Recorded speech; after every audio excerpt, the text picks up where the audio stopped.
Hey everyone, and welcome back to another World of Warcraft video. Legion's artifact system was, from day one, made with the intention of eventually removing it from the game. Well, that day has finally came. Battle for Azeroth is in testing, and we do indeed not have artifact weapons. All those abilities and all those traits by default, therefore, are gone. And before I take you through every spec in the game to see which abilities have stayed and which have went, it's important to explain some things. So, while artifacts, legendaries, and set pieces are going to be gone in this expansion, they are instead being rolled into Azerite gear in terms of the roles they filled. Much like with how legendaries and traits impacted our classes in Legion, Azerite gear is going to have a massive effect on this expansion. Right now, we are looking at a version of these classes that Blizzard doesn't really intend for us to be playing a massive amount. We're level 110 with no artifact and no Azerite gear, just like how, say, a character from Legion at 105 is completely different from a Legion character at 110, while level 110 Battle for Azeroth character is going to be, at best, a blank slate for the expansion's endgame systems to be operating on. Plus, it's alpha. I'm doing this video now because Blizzard have indicated that the classes broadly are not being overhauled, and instead they're getting tweaks. So the earlier and the more consistent the feedback, the better. With all that said, let's get right into the video and take a look at the various different specs. Okay, let's get started with the Windwalker Monk, and the reason why I'm doing this one first is because I think it highlights moving on from artifacts well, and I want to sort of show it to you as an example. The rest of the video, though, will be in a vaguely sensible chronological order from plate all the way down to cloth. But basically, Strike of the Windlord is gone, and we instead receive something new. And this is it's a good example of they've removed something from the spec, and then with that sort of space that's freed up, they've added one or two things and made some tweaks. In this case, they've done it fantastically. So they've made it so that our Blackout Kick now has a cooldown reduction element to it in regards, or that affects our Fist of Fury and our Rising Sun Kick, so that's pretty great. Then when you go into the talents, you see Fist of the White Tiger, which costs energy, generates 3 chi, 30-second cooldown, deals 1500 damage. Now, while this is a very different ability to Strike of the Windlord, by being one of those sort of longer cooldown things, it plays into your hit combo and your mastery in a way that it sort of, I think anyway, fills a similar space in your rotation, kind of. And then we also have Combo Breaker now, so your when your Tiger Palm gives you a procced Blackout Kick, then it resets the cooldown of your Rising Sun Kick. And then we've got Tornado Kicks, which is put in there and is kind of just a little filler passive thing. But the point here is that they've removed some stuff in terms of the artifact, but then that pacing has been sort of added back into the spec through baseline means, like with the Blackout Kick change, and then through some pretty interesting talents with the level 60 tier. And overall, for me, this feels like a model of moving on from artifacts in the right way. So as a Windwalker Monk, I'm very happy, but I think this is something that we should sort of think about when it comes to some of the other specs in the game. Okay, next, let's wrap up the monks. Of course, I had a lot to say about Windwalker. I honestly don't have too much to say about Brewmaster and Mistweaver. Basically, both of their abilities are gone. To be honest, I thought the Brewmaster one was really cool and really fun, even as a standalone ability, so I'm a little bit sad about that. And as for Mistweaver, well, one of the nice things about it is that it built in a resource mechanic. So as you healed, these mists would appear around you, and then your artifact ability would gather all those mists and use them for a big heal. That meant that you had a little bit of management gameplay in there. Now, it was not core to the enjoyment of the spec, therefore I understand why, it is one of the things that you would sort of snip out. That said, I definitely hope that it is replaced with something that is, something that I think similarly has a little bit of a gameplay loop going on with it that's on top of the normal core gameplay of the spec. Next, let's move on to the Warriors, and the Arms Warriors will be pleased to find that Warbreaker is a part of their spec. So Warbreaker now will replace Colossus Smash. It's a talent, and just like normal, you smash the ground, you do a bunch of damage, it's an AoE, and basically you spread the Colossus Smash effect in an AoE. Now that said, it's on the talents, so that means it is competing with Unbridled Wrath and with Cleave, both of which have AoE utility, so likely it's just going to be a case of selecting which one of those is the best for your situation. Another thing that is slightly worth mentioning as well is that Sweeping Strikes has been sort of reworked, so for 10 seconds your Overpower, Mortal Strike, Colossus Smash, Slam, and Execute hit an additional target, and that's a new 25-second cooldown that is baseline for the spec and not a talent. As for the Fury Warrior, well, there's not that much to say. Odin's Fury is gone, and it does not seem to have been replaced with any sort of new talent. That said, I think that the Fury gameplay is in a state where it doesn't need Odin's Fury to actually, work out really well, so removing it is likely just to give them more headroom when it comes to Azerite gear in the future. Now that said, and this is something you'll see with a few specs, there sometimes are unimplemented talents or, things like that, which of course we can't really talk about at this stage. Next, for protection, you'll find that, yep, your artifact ability is gone. That said, while it was probably handy as a short cooldown, really Neltharion's Fury was not a core part of how the spec played, and on the topic of core parts of how this spec plays, Ignore Pain has been reworked. It's now a 12-second cooldown, which causes you to basically have 60% of incoming damage taken to, instead of reducing your health, reduce rage for 4 seconds. So that's quite different to what we see now. Next, we've got the Retribution Paladin, which does still have Wake of Ashes. So if we go to our talents and we go to the 100 row, we see Wake of Ashes, instant 45-second cooldown, you do your big AoE 12 yards in front of you and it generates 5 holy power. So that's pretty damn cool. We still get to do this, which I think everyone will be happy enough about. However, you've probably noticed something if you're a Ret Paladin. It's either this or Crusade. Now, Crusade is a pumped-up Avenging Wrath that really is pumped up. Your haste gets to be insane with it, so because this is on the same tier, you've got to choose between those, and of course, Divine Purpose is thrown in there as well. So that's, it brings up an interesting point in terms of, by having something be put into a talent, we're forced to make a little bit of a choice, and that's something I'll come back to when we take a look at the Shadow Priests. As for the other Paladin specs, they both lose their artifact ability, and they don't really have anything meaningful right now that sort of makes up for it. So that's design space that I assume is filled in by the Azerite gear system at 120. Okay, it's time for the Death Knights, and for the Frost Death Knights, well, yep, your artifact ability is gone. Now, your artifact ability was pretty much that the two swords would mimic your, mimic what you did, but the one that everyone remembers, of course, is having Syndragosa swoop in. That is no longer there. To be honest, I thought that that was such a, while it wasn't a core part of how the spec played every 10 or 20 seconds, it was a sort of a key highlight moment of the spec, so I would have assumed that would make it into a talent or something, but no, that seems to have been something that Blizzard have decided to remove. And then when we move on to the other Death Knight specs, neither of them actually have their artifact abilities. Now for Unholy, losing Apocalypse, to me, that kind of makes sense if you're maybe playing with the Soul talent at the 100 tier, because that does add a little bit more complexity. I believe it's in the 100 tier in Battle for Azeroth. We'll need to see, of course, how Azerite develops that element of the class, because it was one of those things where you were trying to prepare your resources for that timing, so losing that does impact the short-term sort of gameplay of the spec. And then for Blood, of course, consumption was a nice big chunky heal that you're now sort of missing out on. So again, something that we assume the Azerite system will begin to make up for. Next, it's time to cover the Hunters, and yeah, all the Hunter artifact abilities are gone. However, I do need to actually talk about all of them because there's interesting reasons. First of all, let's talk about Beast Mastery. This is the spec that pretty much makes it into Battle for Azeroth unscathed, and what we find is that they've decided not to carry Haiti forward as a second pet. Hopefully you'll be able to get that appearance for your main pet at some point. That would be nice. So that's gone. Therefore, your AoE ability that caused Haiti to Pulse Lightning, that also is gone. However, they have made Dire Frenzy a baseline part of the spec, which I think most Beast Mastery Hunters will probably be happy with. So that's pretty much what's going on with BM so far with the removal of the artifact. Next, when we move on to Marksmanship, well, you see that a lot of things are extremely different, right? So if I look at Aim Shot, it's now got 2 charges. Arcane Shot's gone, it's now Quick Shot, and it costs 15 focus. Everything's different. This basically is a reworked spec. We've got things like Rapid Fire. That means that Windburst and Vulnerable, all those things from Legion, they're no longer a part of how it plays. And then when we also hop over to the Survival Hunter, once again we see this is a complete spec rework.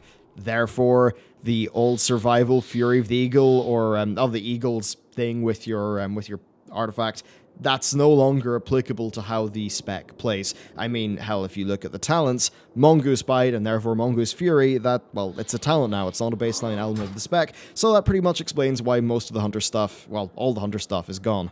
Next, let's cover the Shaman, starting off with Elemental. So, Fists of Raden are gone, and so is the accompanying artifact ability. However, there are a few things that are added in, which definitely do sort of fill a lot of that space, because let's be honest, it wasn't the most interactive artifact ability in the game. Now we have, okay, Epicenter, each target hit by chain lightning increases the damage of your next earthquake by 20% and reduces its cast time by 20%. We've got the new Fulmination. Whenever you Earthshock a target, every 25 maelstrom you have, up to 75, will cause the target to take additional 100% damage from Lightning Bolt. So we do have some things being changed up there. We then also have Tremor Totem and Capacitor Totem being baseline across the spec. So yep, we get baseline totems for the Shamans, and then when we move into our talents, we see the Totem Mastery is there. Now, Totem Mastery is here for Elemental and Enhancement, and then Enhancement is also getting Wind Fury Totem as well, which is sitting there on the level 75 tier. And as for the rest of Enhancement, well,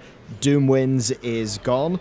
I think it's an interesting one. Doomwinds was quite interactive with the rest of the spec because it had a decently short cooldown, and it, rather than being a random standalone ability, it actually had interplay with everything else that you were doing. So definitely its loss will be felt, and that's something that I assume they will be planning to make up for with whatever Azeroth gear starts to do. And then finally, for the Restoration Shamans, your artifact ability is gone, and there isn't really any sort of like direct replacement in the talents or anything like that. That said, you do of course benefit from the baseline totems that all Shamans are getting, so that'll be quite nice, and we'll again just have to see how this is carried forward. To be honest, I'm okay with losing that ability. It wasn't extremely exciting or unique. Maybe some sort of new interplay with Riptide, right? Maybe that would be a sort of a cool thing for them to do with a Resto Shaman in the future. It really is just one of those cases where you see they remove something, there's a little bit more design space, you know, room to put something new into the spec, so hopefully they do something that's pretty cool with it.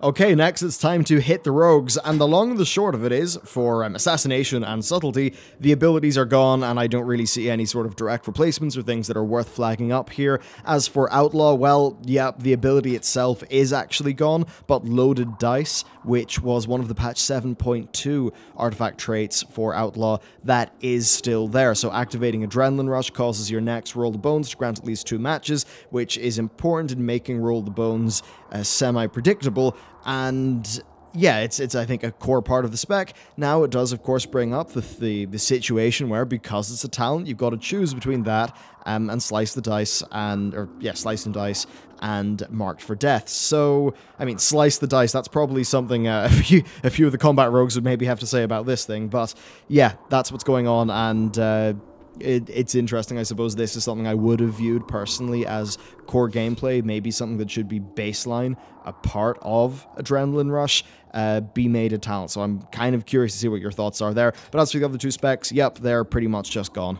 For Subtlety, I think I don't mind too much, though. For Assassination, it did have a bleed, which had some pretty cool effects in terms of its interplay with Envenom and your other bleeds, so I'm a little bit sad that that's gone, and again, hopefully that freed up design space turns into something a little bit more cool as we move forward in this expansion. Next up, it's time to cover the Druids, which, well, they're quite interesting. Every single artifact ability has been removed. However, there's something very important to say when it comes to Restoration, and I suppose the one that I'm a little bit concerned about is actually balance. So your whole mechanic with half moon, new moon, and full moon, that has been removed. Now, for me, that was a core part of what made the balance rotation fun in Legion. So having that be flat out gone, you know, it's a little bit concerning, but once again, we imagine that the Azeroth gear, which, remember, is a mixture of legendaries, set bonuses, and artifact traits, so there's a lot there, we imagine that that will begin to sort of fill the void. As for Feral and Guardian, well, you know, with Guardian, I think it was a useful but boring ability, to be honest, and yeah, with Feral, I mean, it's just a sort of a bolt-on to the spec that can be snipped off that we don't particularly need. Now, the situation with Restoration is actually brilliant. So the artifact ability would empower your HOTS. So it would basically just double their tick rate. what has happened? Well, they've merged it with the Flourish talent.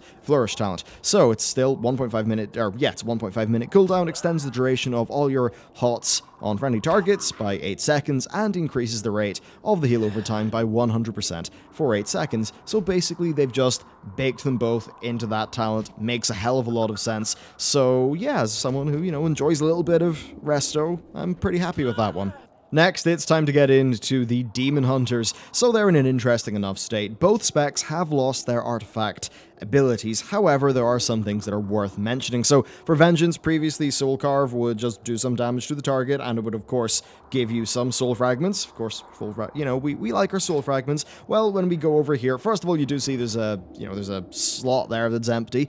There's Soul Barrier, which has been changed, so it shields yourself for 12 seconds, absorbing damage, and then it consumes all soul fragments around you to add to that shield. So that's a little bit different from how it works right now. And then we also see that Fracture has been changed. Previously, Fracture was just another ability, and you could sort of put your pain into Fracture to do more DPS if you wanted. Well, now it replaces Shear, and it's got 2 charges. Each, you know, use will generate 25 pain and give you 2 soul fragments. So it's a little bit different from what you previously would have had. So this one's definitely an instance of we've lost one thing, but they are making some changes and shake-ups within the talents. And then when we move into Havoc, we really do see something that's kind of similar. So Immolation Aura is now here for this spec, and basically it will generate 80 Fury over 10 seconds, 25-second cooldown.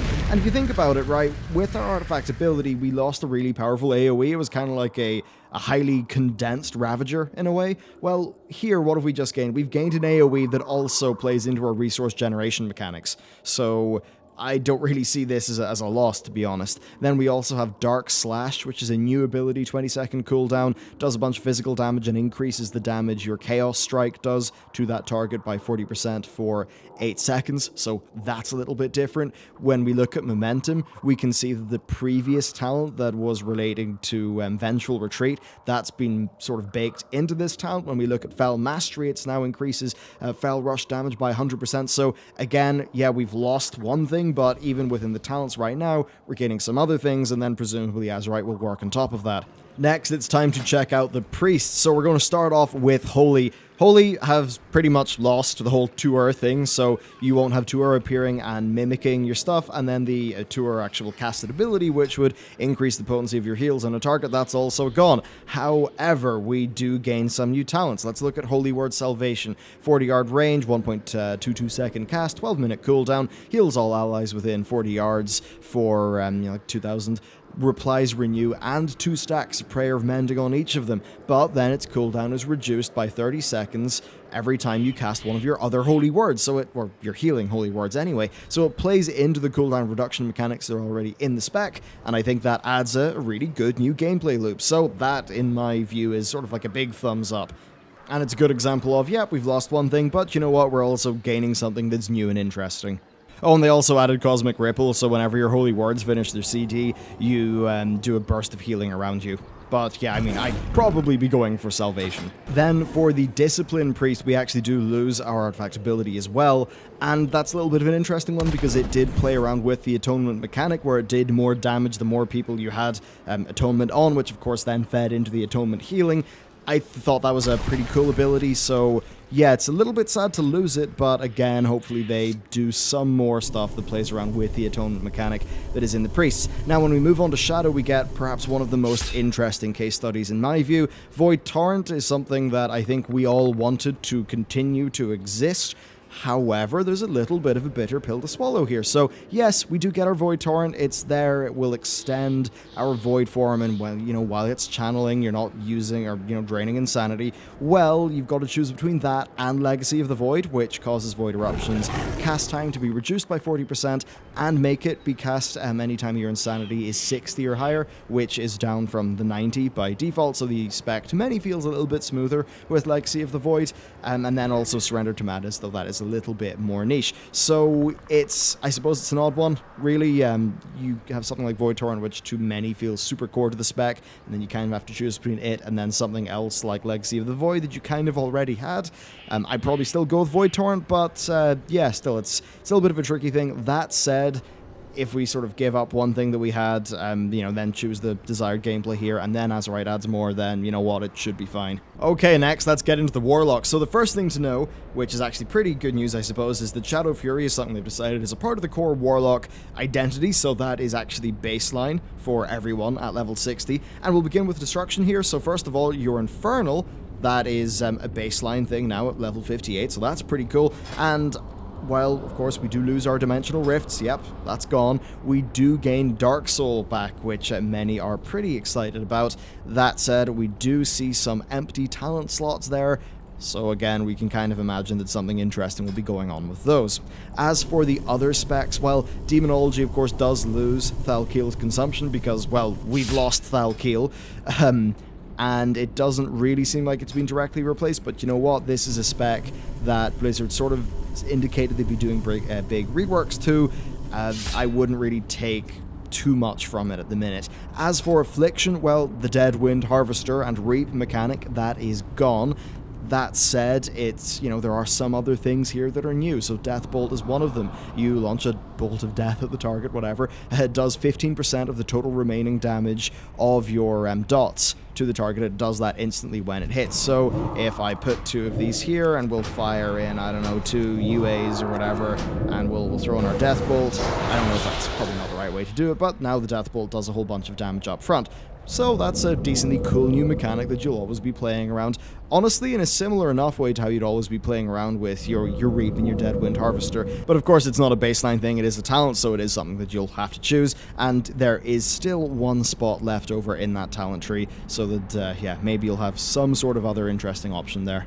Next, it's time to cover the mages, and we're going to kick it off with Arcane. So previously, the Arcane ability, to be honest, to me, it wasn't, yeah, I don't know, wasn't amazing in my view. I mean, I'm not talking about throughput, talking about sort of the overall design. What we do see here is some new talents, actually. So there's Mana Adept, and there is also Rule of Threes. So Rule of Threes is whenever you gain your 3rd Arcane Charge, the cost of your next Arcane Blaster missiles is greatly reduced. Again, you know, the talent isn't actually finished there. And then there's also Mana Adept. While you're above 80% mana, Arcane Missiles fires 2 additional missiles. So that is some sort of new gameplay there, and yeah, I'm not particularly worried about what we've lost. Next, it's time for Fire, and the interesting thing about Fire is that this is one of the ones that Blizzard kind of used as an example. So Phoenix Flames is here, it's on the level 60 tier, 45-second recharge, and of course its whole thing is it's a guaranteed crit, which is really important with the rest of the mechanics of Fire. Now, because of that, it's also been placed on a talent tier that also involves crits and the Hot Streak mechanic. So Flame On reduces the cooldown of Fire Blast by 2 seconds and increases your maximum number of charges by 1. That, of course, you know, Fire Blast is used to secure those, you know, Hot Streaks. Then Alexstras's Fury, Dragon's Breath, always critically strikes and contributes to Hot Streak. So, again, the sort of gameplay is there, but you are going to have to choose, perhaps a little bit like with the Void Priests. Or Shadow Priests. I mean, hey, Shadow, Void, it's hard to tell the difference sometimes. Next, for Frost, yep, Ebon Chill is gone. That means that Ebon Bolt is gone. I've not really identified anything that's sort of directly sweeping in there and replacing it. For me, that's a little bit saddening, because Ebon Bolt gave you the proc of Flurry, and that was something that you could kind of play around with.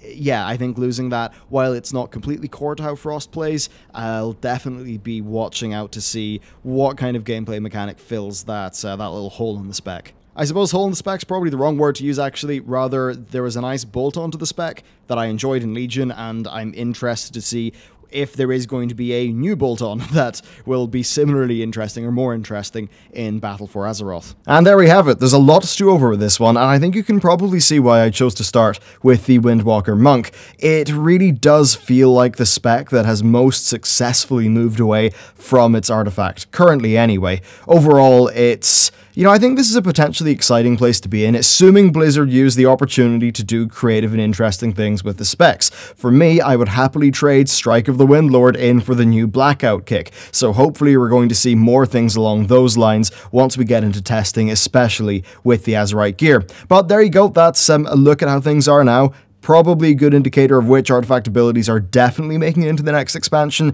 but yeah, we'll see. Maybe they will change some of their ideas based on, you know, players' actual feedback. So there you go, guys. Thanks for watching the video, and I'll see you next time.